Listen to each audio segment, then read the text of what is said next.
warahmatullahi wabarakatuh. Perkenalkan, saya atas nama Nurwasiah dengan NIM 200208502015, kelas Pendidikan Kesejahteraan Keluarga 03.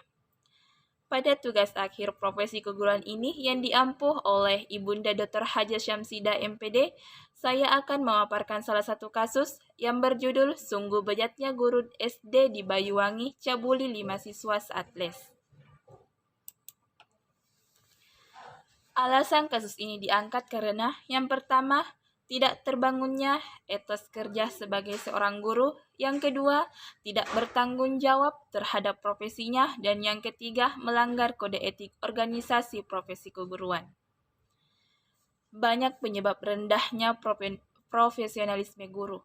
Di antaranya adalah guru tidak memiliki latar belakang keilmuan yang sesuai, rendahnya minat untuk mengembangkan diri, masih ada guru yang gambi, dan tidak berfungsinya organisasi profesi seorang guru. Yang melatar belakangi dari masalah ini, pencabulan adalah kontak interaksi antara anak dan orang dewasa, di mana anak tersebut dipergunakan untuk stimulasi seksual oleh pelaku atau orang lain yang berada dalam posisi memiliki kekuatan dan kendali atas korban.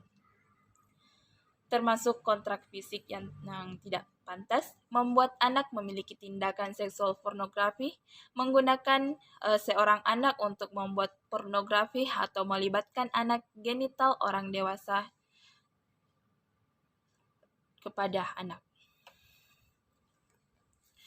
Di kasus ini, pencabulan yang dilakukan oleh wali kelas kepada muridnya terjadi karena ancaman jika murid mengikuti kemauannya maka akan mendapatkan nilai yang bagus. Dan dengan kepolosannya, seorang siswa menerima tawaran yang diberikan oleh gurunya. Selanjutnya kita masuk pada pembahasan. Pelaku yang bersinyal nama dengan MB yang berumur 35 tahun, warga Kecamatan Banyuwangi. Guru sekolah ini telah mencabuli anak didiknya. Kapolresta Banyuwangi, Kombes Pol Nasrun Pasaribu mengatakan, pencabulan itu terjadi pada bulan Ramadan. Semua korban, yakni siswa atau pelajar laki-laki, pelaku memanfaatkan kepolosan siswa untuk memuaskan hasrat seksualnya. Terungkap dari pengakuan dua siswa yang mengaku telah dicabuli, laporan dilayangkan oleh orang tua korban pada Senin 18 April 2022. Pelaku merupakan wali kelas para korban. Yang bersinyal MB mewajibkan setiap siswa mengikuti les di rumahnya. Pencabulan dilancarkan saat rumah pelaku sepi. Korban diminta melakukan aksi tak senonoh. TKP pertama di kamar pelaku dan kedua di ruang tengah. Dalam pengembangan kasus, kata Nasrun, ada 5 anak yang menjadi korban. Dari hasil pemeriksaan, pelaku mengaku mengiming-iming dengan nilai bagus kalau menuruti perintahnya. Karena polos, akhirnya beberapa korban mau menuruti perintah pelaku. Tak terduga saat ini telah diamankan begitu banyak barang bukti, masing-masing sepotong kaos warna merah, celana pendek warna krem, dan celana dalam. Selanjutnya yaitu teori terkait. Yang pertama, teori perlindungan hukum. Menurut Philippus M. Hadjon, perlindungan hukum adalah suatu kondisi yang subjektif yang menyatakan hadirnya keharusan pada diri sejumlah subjek untuk segera memperoleh sejumlah sumber daya kelangsungan eksistensi subjek hukum yang dijamin dan dilindungi oleh hukum agar kekuatan secara terorganisir dalam proses pengambilan keputusan politik maupun ekonomi, khususnya pada distribusi sumber daya baik pada peringkat individu maupun terstruktur. Teori selanjutnya yaitu teori penegakan hukum. Menurut Lauren Mer Friedman, penegakan hukum pidana bergantung pada 3 prinsip hukum, yaitu substansi hukum. Dalam teori Lauren Mer Friedman, hal sebut sebagai sistem substansial yang menentukan bisa atau tidaknya hukum itu dilaksanakan. Struktur hukum yang kedua yaitu struktur hukum atau pranata. Hukum dalam teori Lawrence-Meyer-Bregman, hal ini disebut sebagai sistem struktural yang menentukan bisa atau tidaknya hukum itu dilaksanakan dengan baik. Struktur hukum berdasarkan Undang-Undang Nomor 8 Tahun 1981 meliputi mulai dari kepolisian, kejaksaan, pengadilan, dan badan pelaksanaan pidana atau lapas. Prinsip yang ketiga yaitu budaya hukum kultur. Menurut Lawrence-Meyer-Bregman, adalah sikap manusia terhadap hukum dan sistem hukum kepercayaan, nilai, pemikiran, serta harapan. Kultur hukum adalah suatu pemikiran sosial dan kekuatan sosial yang menentukan bagaimana hukum digunakan, dihindari, atau disalahgunakan. Selanjutnya yaitu estimasi solusi. Terjadinya pencabulan dalam dunia pendidikan yang dilakukan oleh seorang pendidik atau seorang guru sungguh sangat memprihatinkan, tidak bermoral, dan telah mencoreng dunia pendidikan, mencoreng profesi seorang guru, selain itu menghancurkan masa depan anak didiknya dan yang telah menjadi korban pencabulan.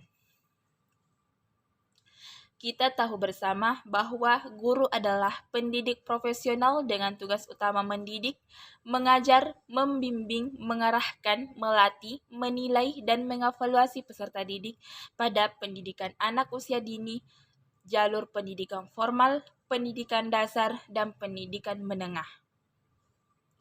Selain itu, guru juga mempunyai peran pembantu anak didik membentuk kepribadiannya secara utuh, mencakup kedewasaan intelektual, emosional, sosial, fisik, spiritual, dan moral.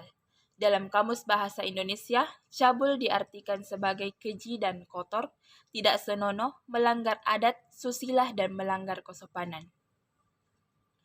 Perbuatan cabul merupakan perbuatan melawan hukum dalam arti bertentangan dengan norma agama dan norma masyarakat Indonesia.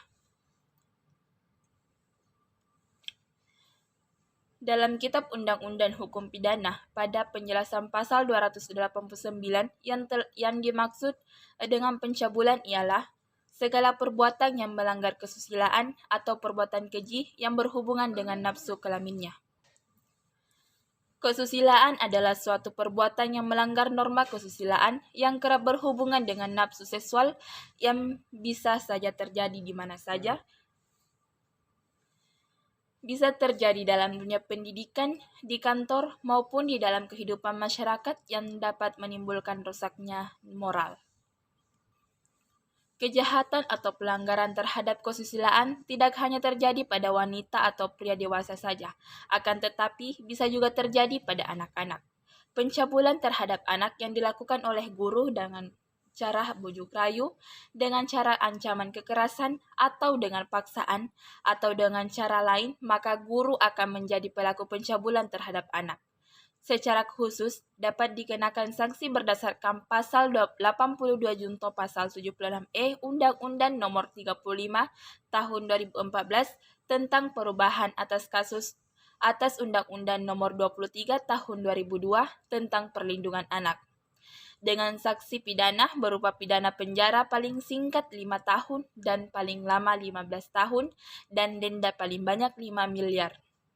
Jika pencabulan cabut tersebut dilakukan oleh orang tua, wali, pengasuh anak, pendidik, atau tenaga pendidik, maka pidananya ditambah 1/3. Jadi guru yang melakukan pencabulan terhadap anak didiknya, pidananya ditambah 1/3. Kemudian secara umum, tahapan guru yang melakukan pencabulan terhadap anak dapat dikenakan sanksi berdasarkan Pasal 289 Kitab Undang-Undang Hukum Pidana. dengan sanksi pidana berupa pidana penjara selama-lamanya 9 tahun, dan jika akibat dari pencabulan tersebut mengakibatkan korban luka berat, maka pelaku pencabulan dipidana dengan pidana penjara selama-lamanya 12 tahun. Dan jika mengakibatkan korban mati, maka pelaku pidana dengan pidana penjara selama-lamanya 15 tahun, dan itu tercantum pada pasal 291 Kitab Undang-Undang Hukum Pidana. Khusus bagi para guru, jadilah guru yang memberikan suri tauladan, perlindungan kepada anak didik, dan jangan lupa untuk senantiasa meningkatkan keimanan dan ketakwaan kepada Allah Subhanahu wa taala agar terhindar dari perbuatan keji dan mungkar. Selanjutnya yaitu kesimpulan. Perbuatan cabul merupakan perbuatan melawan hukum dalam arti bertentangan dengan norma agama dan norma masyarakat Indonesia. Hukum pada umumnya merupakan pencerminan dari HAM atau hak asasi manusia, sehingga itu mengandung keadilan atau tidak ditentukan oleh HAM dan yang dikandung dan diatur atau dijamin oleh hukum. Hukum tidak lagi dilihat sebagai refleksi kekuasaan semata-mata, tetapi juga harus memancarkan perlindungan terhadap hak warga negara. Hukum yang berlandaskan nilai-nilai kemanusiaan mencerminkan norma-norma yang menghormati martabat manusia dan mengakui hak asasi manusia. Guru adalah pendidik profesional dengan tugas utama mendidik, mengajar, membimbing, mengarahkan, melatih, menilai, dan mengevaluasi peserta didik pada pendidikan anak usia dini, jalur pendidikan formal, pendidikan dasar, dan pendidikan menengah. Selain itu, guru juga mempunyai peran membantu anak didik membentuk kepribadian secara utuh, mencakup kedewasaan intelektual, emosional, sosial, spiritual, dan moral. Mungkin itu saja pemaparan kasus dari saya. Kurang dan lebihnya mohon dimaafkan. Billahi wabil taufiq wal hidayah. Wassalamualaikum warahmatullahi wabarakatuh.